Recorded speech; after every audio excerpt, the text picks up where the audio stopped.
In the scorched highlands of northern Ethiopia, where the earth had baked into something closer to concrete than soil, thousands of villagers showed up for work. They did not carry saplings. They carried pickaxes, shovels, and crowbars. And for months, under the skeptical gaze of government officials and the open laughter of neighboring villages, these workers did something that looked completely insane.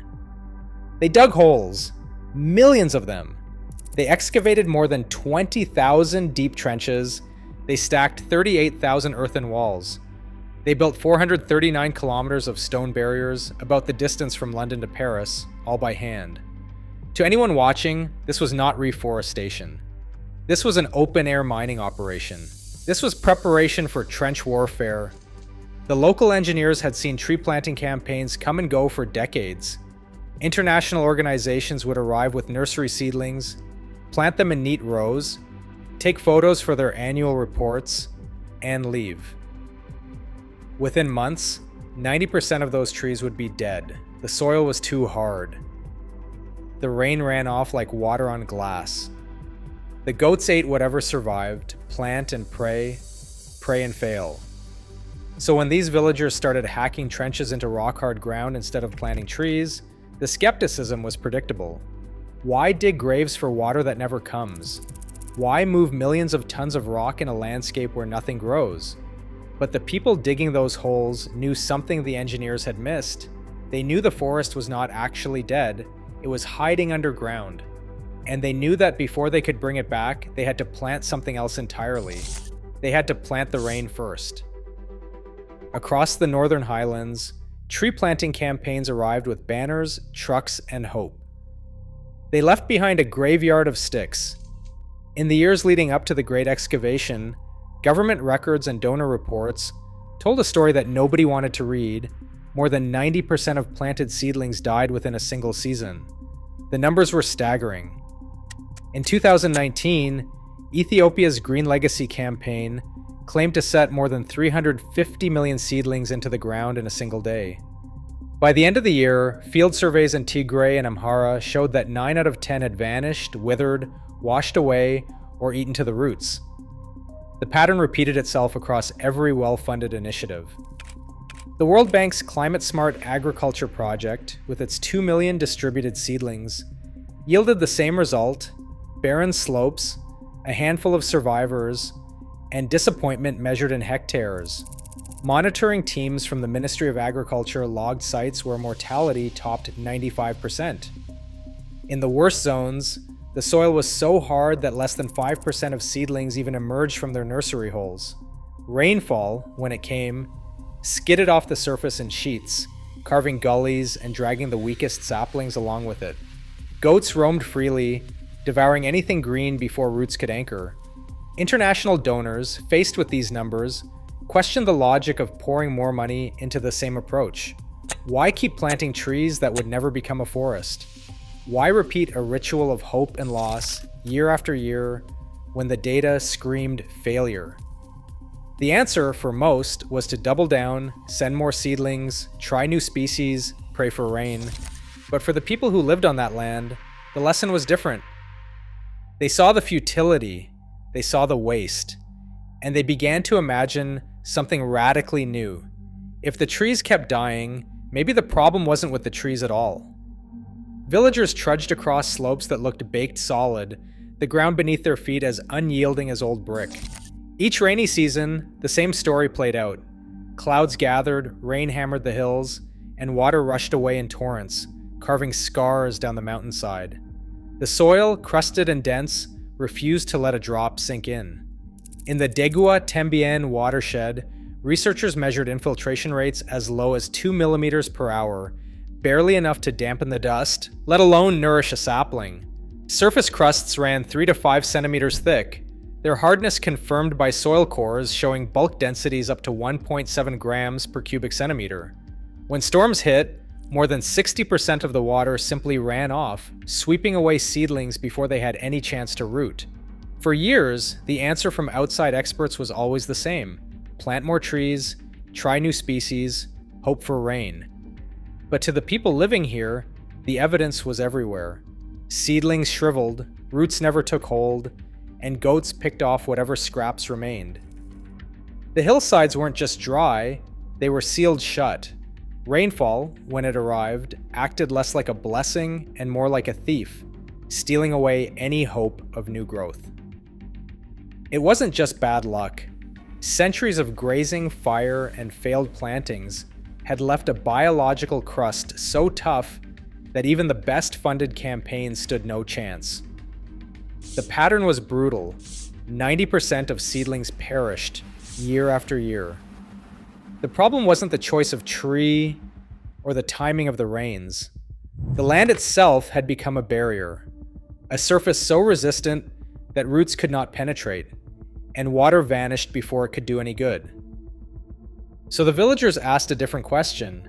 What if the real enemy wasn't drought or goats, but the way water moved, or didn't move, through the soil? What if the path to a living forest began not with trees at all, but with water? That single pivot, from planting trees to planting the rain, would change everything. On these slopes, the only way forward was to break the crust, capture the rain, and give ancient, hidden roots a reason to wake up. On the slopes where seedlings had died by the millions, the next move looked almost unthinkable. Instead of bringing in more saplings, villagers and watershed engineers turned to shovels, picks, and sheer human muscle. The plan was staggering in its ambition: carve millions of holes into the hard earth, slice more than 20,000 deep trenches across the hills, raise 38,000 earthen walls, and stack stone barriers that would stretch for 439 kilometers, roughly the distance from London to Paris. This was not planting trees. This was reshaping the land itself. Day after day, lines of workers chipped away at the crusted soil, heaving rocks, digging pits, and building walls where nothing had grown for generations. The numbers defied belief. Over 3 million micro-basins dug by hand, each one a tiny reservoir waiting to catch the rain. Trench after trench snaked along the contours, designed not for beauty but for function, slowing water, forcing it to soak in, and giving roots a fighting chance. At first glance, the landscape looked wounded, pocked and scarred by endless excavation. But beneath the surface, a different logic was at work.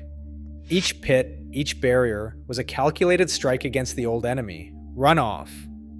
The engineers behind the plan understood, to bring back a forest, you had to plant the rain first and let water do what seedlings alone could not. Roots, it turned out, do not die easily. Beneath the battered hills of Desa, what looked like bare earth hid a secret: networks of living roots, silent and waiting. As rain finally lingered in the micro-basins and trenches, shoots began to push through the crust. Stumps that had been written off as dead sent out tentative green stems.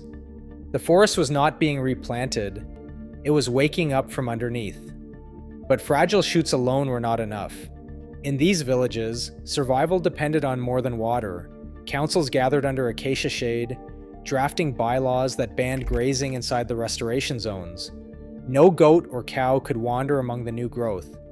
The rules were strict, and the enforcement was personal. Watch groups patrolled the hills, and anyone who broke the ban faced fines or exclusion from communal labor. The message was clear: the land belonged to everyone, and so did its recovery. Instead of open grazing, villagers cut grass by hand and carried it to their livestock. This cut-and-carry system kept hungry animals away from the saplings, and, to many people's surprise, livestock health improved. Fodder quality rose, and milk yields followed. The social contract around the forest became as important as the engineering. Each root that sprouted was protected not just by soil and water, but by the will of the community itself. In the end, the forest's return was as much about local governance as it was about biology. 7 years after the first shovels broke the crust, the proof came not from hopeful press releases but from the cold eye of a satellite. Landsat and Sentinel imagery, processed by independent analysts, revealed a green front sweeping across what had once been a barren expanse. Where the ground had been sealed tight, a living forest now stretched across 23,000 hectares. The numbers were not rumor or wishful thinking. They were measured pixel by pixel in bands of spectral data. and confirmed by field surveys from the Ministry of Agriculture and Natural Resources. The survival rate of new growth, tracked on the ground and from above, hovered at 90%.